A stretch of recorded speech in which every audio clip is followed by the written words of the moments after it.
Hello, everybody. Cliff Jones with Harvey Mackay Academy. Today, I am thrilled to have Jeffery Gitomer with Harvey Mackay himself. Guys, welcome. Pleasure to have you here with us. Thank you, Cliff. Thank you, Clifford. Jeffery, how you doing? We're doing fine. Good. So you're here. You've been spanning the globe. We see all over social media. I want everybody who's watching this to understand how you and Harvey originally connected, because you guys have some of the best stories I've heard in a long time. So why don't we start there? I think it would be fair to say that way before I met Harvey Mackay, I studied Harvey Mackay. And I brought to this interview my original copy of Swim with the Sharks that when I finally met him, I got him to sign it for me, and it's a cherished possession of mine because it literally gave me the understanding of how you're supposed to write in order to be read and understood. Harvey wrote in bite-sized chunks that you could devour literally anytime. You can open up to any one of the lessons in Swim with the Sharks and just take the lesson for what it is. Well, I was reading it with one of my employees at the time, and every day we would come in and discuss what it is that Harvey was talking about and how that would apply to our business. It was the most insightful thing ever. And when I started to write, which was a couple of years after I was studying Harvey, I realized that this was the right way to do it. And I ended up calling Adrian Zackheim, who was Harvey's publisher at the time, and begging him to let me have an interview with him so that he could see how good a writer I was. And he goes, well, send me your stuff, but I can't guarantee I'm going to read it. You know what he's like. And that was literally the beginning of my publishing career. And I literally owe that to my studying of Harvey Mackay's Swim with the Sharks. So I think that would start the program off pretty well. So you started with the books, and then talk to us about the speaking. How did the whole speaking career emerge? Because you are one of the best known speakers. You dominate the category. Well, you're correct in that, Clifford, and you're also an excellent judge. But I started when I started to write, people would ask me to speak. That's basically how it happens. And I don't know how it happened with you, Harvey, but I would assume that it's pretty much the same thing. You write this amazing book. It's a New York Times #1 bestseller. It sells millions of copies, and people call you up and they go, hey, do you want to speak on Thursday? And you go, okay, I can speak on Thursday. Here's my fee. Correct? It's exactly how it happens. They come up after the speech. Do you have a copy of the speech? No, I have an outline, but that's all. You wouldn't read it. Number two, do you have a video? Do you have a tape? No. Do you have a book? No. So the audiences pushed me 100% right over the cliff. Write the book. I think you and I have one similar thing. We've both delivered thousands of talks and never made a sales call to book one. That's good old supply and demand. That is correct. Never knew it was going to work out that way. Right. Neither did I. But sales calls are literally, they're a pain in the butt. So, but if you're out in the marketplace and you promote yourself properly, the people who are having a meeting or having some kind of a sales something or other, they're looking for someone. They find your book, they find my book, and they call up on the phone and want to know if I'm available. I'll give you a little tip, Jeffrey. I'm not sure if you're familiar with this or not, but this is what I heard. A fellow called me up. He said, Mr. Mackay, do you believe in free speech? I said, I certainly do. That's what made our country great. That's what I'm calling about, a free speech. Oh, yeah. So right. Therefore, I don't speak in my hometown. Right, exactly. You're never a hero in your hometown. Yeah, you got 25 people, 40, 50 people calling, and you just can't do it. Right. You know, obviously, I do my charitable speeches. You do the same thing, but there's only so many that you can do. Yeah. Pro bono, I might do 2 or 3 a year here locally. Or if a college or a university calls me up on the phone, I might do something for them. But other than that, I got a fee. My prices are fair and my prices are firm.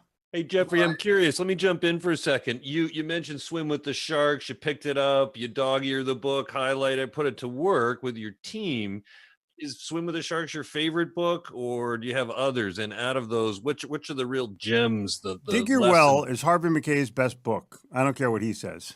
I kind of agree with that, just because it's in 200 universities Subtitle is very important. Exactly. The only networking book you'll ever need. This book was game changing for me because it was so real. Harvey Mackay arguably has the best list of names, Rolodex, of anybody in the world. And his question of who can you call at 2 o'clock in the morning it actually made me sit down and make a list of people that I could call at 2 o'clock in the morning. There's not many. You have to finish that, Jeffrey. As you know, who can you call at 2 o'clock in the morning if you're in trouble? Yeah.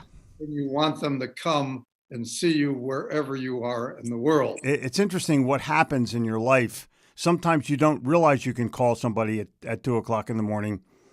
I was in Cincinnati. I was doing a consulting job for Crable Sportswear. Bob Crable, who was the outside linebacker for the Jets, who blocked the field goal against Michigan from Notre Dame, #1 draft choice.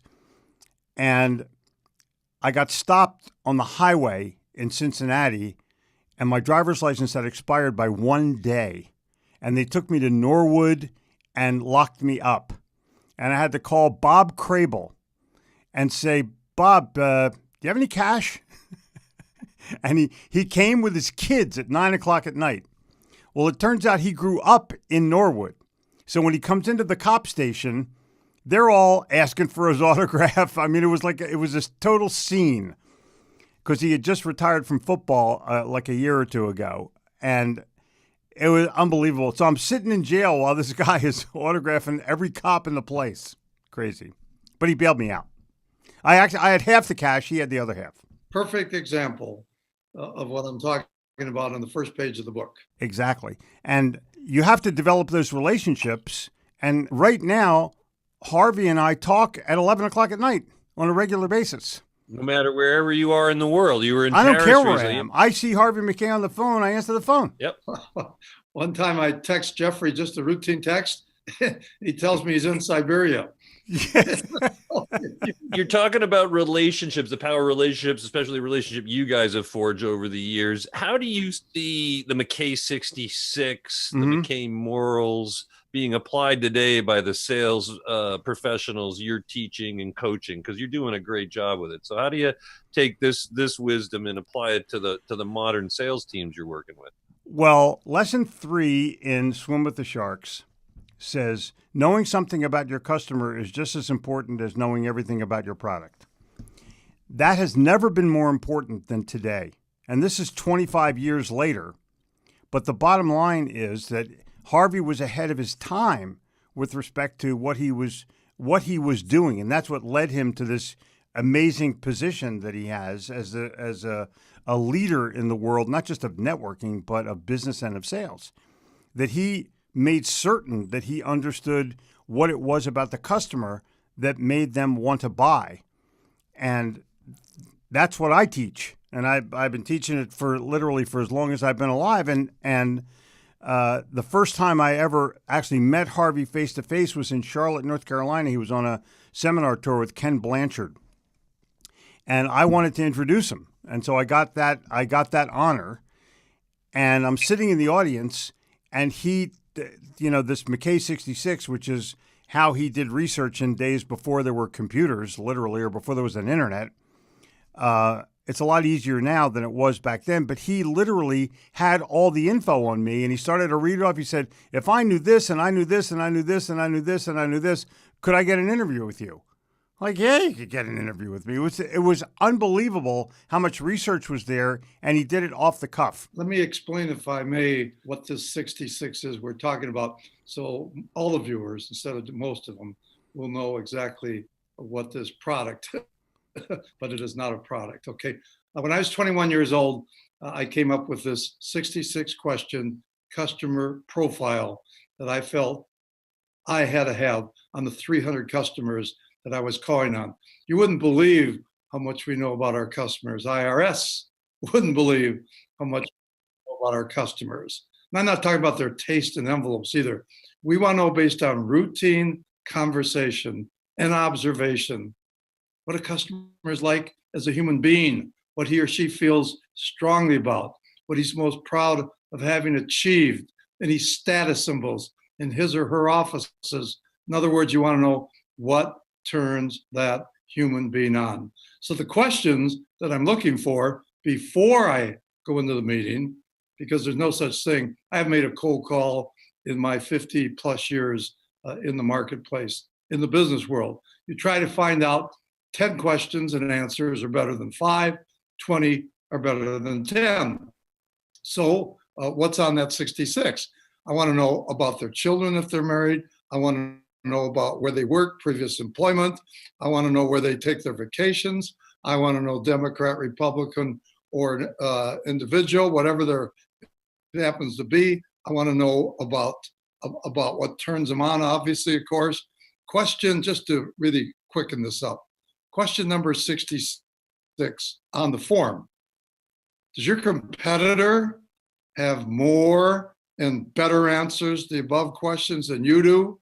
So you see, this is a concept philosophy tool. Doesn't answer all the questions, but dramatically increases the probability you will get the order. It's an incredible tool, and it's, one more time, 20 years ahead of its time. He found out the emotional reasons, not the logical reasons, for someone to connect with you. And when you have that as a cornerstone of what you're trying to do, you can't help but connect on an emotional level and build a relationship that leads to a sale, not just try some kind of manipulative bull that leads to a sale. Let's talk a little bit about the creative aspects, Harvey. You were talking about this at the recent Street Smarts event in Minneapolis. You know, talk about creativity as it relates to using the 66 once you have that information. Well, I'll give you one specific example. After I wrote Swim with the Sharks, again, without being eaten alive, outsell, out motivate, out negotiate your competition, which I love, of course, the subtitle. My producer, director, publisher got me on Oprah. So I walk on Oprah with 4 other people. It's 5 of us talking about everything: success, hiring, firing, getting a job. And all of a sudden, at the right moment, I reached down, question was to me from the audience. I reached down, pulled up my briefcase, and I pulled out, 25 pages, covers of magazines that Oprah had been on. And then I started to tell the audience and kind of the world same thing that Jeffery just described, exactly where she was born and raised, the problems she had, how she was a disadvantaged child, how the father took advantage, all these things. So she kept going like this. I'll never forget. Oh, Harvey, don't stop. Tell me more. Exactly. Well, coincidentally, they all stayed on for 15 minutes. She kept me on for 1 solid hour on her program. Results, and again, they don't pay off on effort. They pay off on results. Results, 50,000 hardcover books in the first week, thanks to Oprah. That's amazing. 50,000 is a number even today that's unbelievable. Let's talk about your podcast, the reach you're having on social media, how you're teaching these principles, everything you learn and applied to get to where you are today from guys like Harvey. How are you delivering that, and where are you having the most impact today as we look at launching the academy to the new level? So let me throw this at you. There's a myth in the world referred to as the law of attraction. When Napoleon Hill wrote about it in the 30s, it was a real deal, because there was no other media that helped you get the law of attraction other than being in print someplace or speaking someplace. Today, it's value attraction.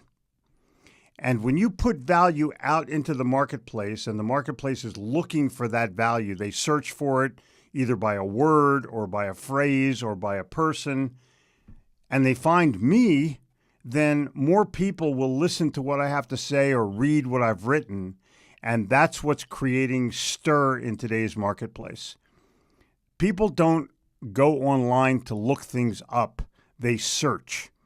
And when they search for them, they want proof.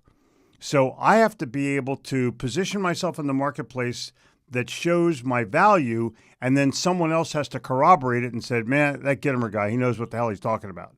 So you go on Amazon to buy a book. Do you buy the book or do you read the reviews? Reviews. Yeah, of course you do. When you go to a restaurant, you go to Yelp and to see if the restaurant's any good. If you're going to take a 2-week vacation someplace in the Bahamas, the first thing you do is you look on TripAdvisor to see if the hotel has bugs or not. And that's the way the world works. So I want to find you, and when I find you, I want to hear about your value. And when I hear about your value and I like it, I'm going to search for proof literally immediately. And that's how the world has changed since the law of attraction. Harvey, let's talk a little bit about your recent experience at Street Smarts, which was a live event, very different than what Jeffrey's doing online or what we're doing online. Why do you feel the impact you had live makes such a difference for people today? Sharing what you share. I mean, talk a little bit about the Street Smarts event and why that was so successful. Well, let me define the word creativity, or just a study on it, first of all, because that's where we started a few minutes ago. Mm-hmm. There's no correlation between creativity and IQ. Every listener, every viewer out there this very moment can become way more creative than they ever thought they could. And so I taught myself. I was never creative, but I started going around with creative people. I started reading books on creativity, and therefore I'm fairly proud of the progress that I happen to have made. So therefore, let me give you the following example, and thank you. 10 days ago, and this was a creative move, myself, including you, Cliff, 2 of us, came up with an idea that we'd invite 18 people that I didn't know from around the United States to come in and get some Street Smarts experience, which I love, and it's probably my favorite subject. So therefore, these people came in, men and women, from ages, there was an 18-year-old in there from China. There was a 19-year-old in there, had his picture, I think, on Forbes magazine. There was a lady CEO in there, woman CEO, $50 million company, all attractions, again, around the country. And of the 18, I knew 2 people. That was it. So what we did is just 2 hours in the afternoon, late afternoon, 8 hours the following day, a dinner at my home, and then off they go. And yes, this is extraordinarily self-serving. I guess I have to almost apologize. But of the 18 people that were there, I think if we had grades, which we didn't, but from the feedback that we had, I always want constant, immediate, unfiltered feedback from my customers. And these, of course, were customers. And so therefore, I think we scored 18 tens. So obviously, very, very proud of that. Jeffrey, Yeah. what are you doing in the real world? Because you're crushing it online, clearly leading the pack in so many ways. But what are you doing in the real world beyond the speaking engagements you're doing? Because you have coaches and you're actually trying to help these salespeople, implement, succeed, right? Well, I'm going back on the road to do public seminars. We just did 2, one here in Charlotte and the first one in Des Moines, Iowa. But we're going to be going to Atlanta, Chicago, Dallas, and Philly. Philadelphia, if you don't know, won the Super Bowl 41-33. Had to slip that in there, huh? Yeah, Go had to, Patriots. of course. And they're likely to repeat. I think we're going to go for 2 in a row, but that's a whole other issue. We'll talk about that later. You're a confident man. Thank you for sharing that. I want to bet you 5,000 envelopes they don't repeat. Well, I'll tell you what. How about if they're going to be playing Minnesota in Philadelphia? I'm going to be going with a CEO of a billion-dollar company who's a Minnesota Vikings fan. I might be able to get Nikita Koloff to go with us, the wrestler, because he's a Minnesota Viking fan. Why don't you just show up at the game? I'll buy you a ticket. Well, I'd love to see World War III. Yeah. Let me tell you something. It'll be a battlefield. I'll be there. Thanks for the invitation. I'm going to be there. I want my nose on the 50-yard line, and I know you've got a lot of influence. I'll see what I can do. I'll see what I can do. And I'll give you a PS. Yeah. We're going to be betting $1 million in pride. Oh, yeah. Okay, for bragging. A dollar bill Good. and $1 million in pride. I 2 years ago, I bet my lawyer that Villanova would win the NC2A because they were playing Carolina. I collected $1 from my attorney, and I felt like $1 million because as he opened up his wallet, moths flew out of it. Another brief aside when you mentioned the Super Bowl, and this is awesome, and very few people know this fact. if you want to advertise for 30 seconds on that Super Bowl day, let's say you're Pepsi Cola, Yeah. it's $4 to $5 million for the 30 seconds. Yeah. And hold on, here's the rest of the story. All right. Then it takes approximately $1 million to shoot the ad. Yep. On, here's the rest of the story. And then you have to buy, 2 or 3 or 4 ads during the year just to be able to have the privilege, all right, to show your wares at the Super Bowl on television. It's unbelievable. I will also tell you parenthetically, and I can make it public now, that when we go to the game, I don't know which game, the Minnesota game. I'm going to go to the Panthers game and the Minnesota game in Philadelphia. But I'm going to get a Fly Eagles Fly tattoo on my arm. It's anti-religion, I know, but does it come off the next day? No, it doesn't come off the next day. I know the answer to that. I'm scared to death of doing it, but I have to have an eagle. I mean, they beat the champions, and that's what you have to do. I'm talking about it in my talks, and what I'm telling people is, number one, they were better prepared. Number two, they executed better. And number three, they played all 4 quarters. Atlanta, who had the Patriots down for the count, the ref was going 1, 2, and then all of a sudden the guy stopped pounding, and Tom Brady comes out in the 4th quarter and kills. And they played not to lose, and they lost.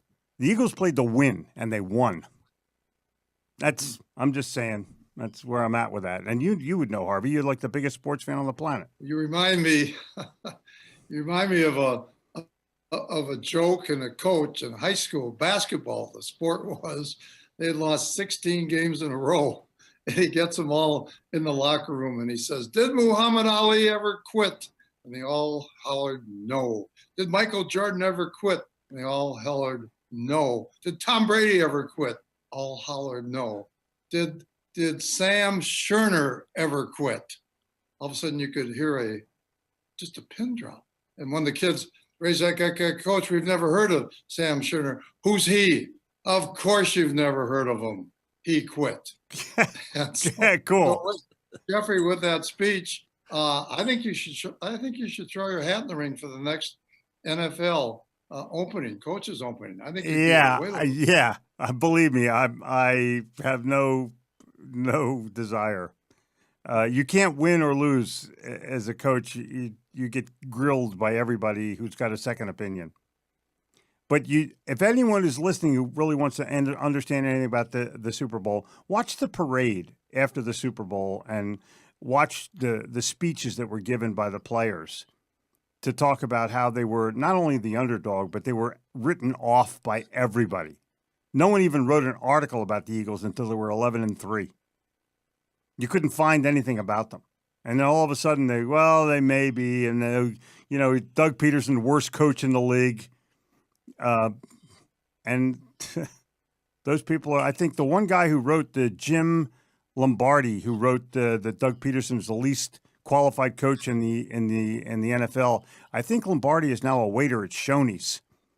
And Peterson got a multi-million-dollar contract. Let me say one thing to the audience and why I just love you and why, of course, you've risen to the top of your industry. And that is as follows. A little example. I was a history major, and my history professor was the interpreter at the Nuremberg trials. Wow. He taught History 101 and 2 and 3 and all that. So History 101 freshmen, everybody wanted to get in there. So they had to put a second teacher on and a third prof. And guess what? Everybody wanted to take Professor Deutsch's class because, but what did he have? He had content and he had humor. And without the humor, he didn't have a chance. Would have been all 3 professors the same. Yeah. And so this is what I'm saying to the audience. Again, I don't care if it's a 1-minute talk, if you're the best man at a particular wedding, if you're best friend and you have to get up in front of an audience, 5 minutes, doesn't matter. Doesn't matter. You must have content and humor. And of course, the whole world can see Jeffrey on a 1 to 10, though. I can't give you a 10 for terrific humor. And the reason why is you're a 12. Oh, So I salute and applaud, okay, both your content and your I dedicated a chapter in the Little Red Book of Selling. Chapter 8 says, if you can make them laugh, you can make them buy. And that's the truth. That's the absolute truth. And I actually studied humor when I was in high school and college. I would go to New York City. I went to see every comedian at every nightclub that I possibly could. I was a Woody Allen devotee. I would wait outside and just to talk to him at the stage door. Robert Klein, Bob Newhart, anybody that I could shake hands with to tell them how much I appreciated their humor and literally studied it. And I think that's kind of rubbed off or something. I can't explain what it is, but I lead with humor. And I'm teaching my 9-year-old daughter to lead with humor as well. We were delayed on a flight going to the beach from Charlotte to Charleston by 4 hours. I could have driven there. And we get on the plane, and my kid and I are sitting together, and the pilot comes on. He goes, "We apologize for the delay. Thanks for flying American Eagle." And my kid yells out, "You mean American Vulture?" And the whole plane's laughing. Let me piggyback on what you just said, because I've studied hiring for a long, long time, over 50 years. There's a million words in the English language. And if you don't understand one 4-letter word among those million words, you can't be an entrepreneur. You can't be a CEO, a president, a professor, a president of a university, a coach. It's impossible. And what's the 4-letter word? H-I-R-E, hire. And so therefore, studying again at the feet of people that are just geniuses around the world, not just the USA, I've adopted this philosophy. Trust, T-R-U-S-T, or integrity, is a must, Jeffrey, if I'm interviewing you for a job. And then right at the top, either number 2 or number 3, is sense of humor. I just can't tell you how over 50 years in this business world and being an entrepreneur, how sense of humor has won the day over customers, over employees, over competitors, doesn't matter what it is. Audiences, humor, and I wish people understood that, is just the best of all best. And then one other little study. This is just 4 weeks ago. Harvard University, this is not a typo, 75-year study. Can you believe it? A 75-year study. And they wanted to find out, how did people, avoid a heart attack, avoid cancer, avoid Parkinson's, avoid dementia. And the highest probability, is to have deep down, sincere relationships with friends and a lot of fun. Now think about that. It's hard to believe, but that's what they came up with. We have a staff meeting every week that people are laughing their rear ends off. We have an icebreaker where people talk about their favorite thing or the time they were arrested or what do they do in their free time, but everyone's laughing all the time, and that sets the tone for a serious meeting. People get relaxed and people get truthful, and then all of a sudden they're willing to share. They're willing to talk about what their circumstances are in business and in life, and you can't ask for anything more than that. I'm proud of the people that I work with on an everyday basis because they make me think and they make me laugh. Let me add one more, Jeffrey. This is 50 years again, or I don't know, 54 years in business, whatever. Yeah. Plus 50 years. Every single meeting among my managers, whoever's in charge, they have to open up with a joke. Really sets the table, really sets the stage. And I'll just give you my quickie the other day at a meeting, as long as it's such a political season going on. Just a real quickie. Sure. Senator's walking home late at night, and a gunman jumps out of the bushes, puts a gun in his ribs. "This is a stick-up. Give me all your money." "Don't you know who I am? I'm a U.S. Senator." "Okay, then give me my money." Yeah, right. Exactly. Everybody out there listening, if you're conducting meetings, all right, start with a story. That's all. and you'll see it sets the meeting in just perfect. You're going to have Mo on your side immediately, and his last name is Mentum. Yep. Interestingly, my statement to my audience always is make people laugh in the first minute of your talk, or you'll spend the rest of it trying to recover. And make people think in the first minute of your talk, or you lose their concentration. So I had to give a talk to the National Speakers Association, 1,500 people, all of whom knew everything, all of whom had some affliction, all of whom climbed Mount Everest and some fingers fell off. And, everybody had they have some kind of problem, and that led them to speaking. But I grew up in a nice Jewish household in Haddonfield, New Jersey. My parents belonged to a country club. I had my own car. I was, nothing was wrong. So I get out in front of them. 2003, I gave my first talk. And I started my talk with, I lost my mother when I was 2.5 years old. I found her an hour later. I got off the bus and I got lost. And the audience is laughing like heck. But I said, look, I just told you that I lost my mother. You thought my mother died. No, she didn't die until I was in my 40s. But I said one word, lost. And if you don't say the right word when you're giving a talk, your entire audience might misinterpret your speech. So now I made him laugh and I made him think in the first minute, and I'm on my way now. I have everyone's attention, complete. I also did something, and we both will do this from time to time. I did something that had never been done in NSA before. I got off the stage and walked the audience. You look at all the speeches that you've given in the National Speakers Association, that you've heard in the National Speakers Association, they all stand there. And they pontificate from the platform, and no one goes out and touches anybody in the audience. So I decided I was going to go out and have a good time. That's where I was at with the National Speakers Association. They're my peers.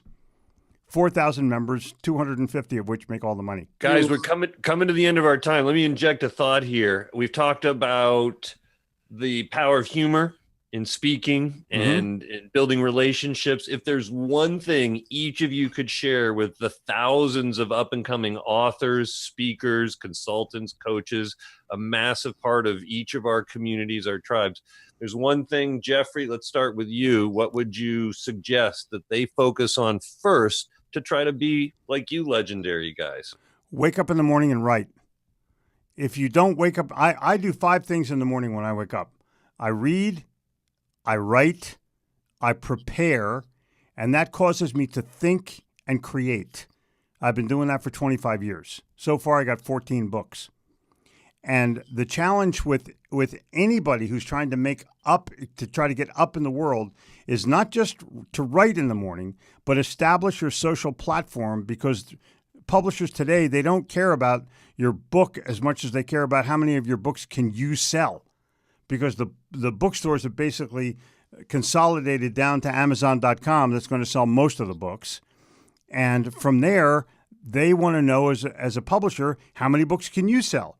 Who can you reach out to that will either go to a bookstore or go to Amazon and buy the book? And that's the publishing world in a nutshell. But if you don't wake up in the morning and write, you're never going to have the foundation to be able to make that happen. That's my 2 cents. Beautiful. Harvey, if you had to pick one thing to leave our audience to think about doing, what would you suggest? Well, Jeffrey just gave him 2 cents. I'm going to give him 3 cents. Cool. See, every time you catch up with the Joneses, do you know what they do, Jeffrey? Yeah, you gotta have a better car. Yeah. I'm trying to catch up with you. But no, just one single thought, and that is that every listener out there, I hope, every viewer out there, I hope, all right, every second of minute, of hour, of day, of week, of month, of years, they will remember the following words. Biggest room in the world is the room for improvement. And every listener out there, again, can improve every single day. You don't go to school once for a lifetime.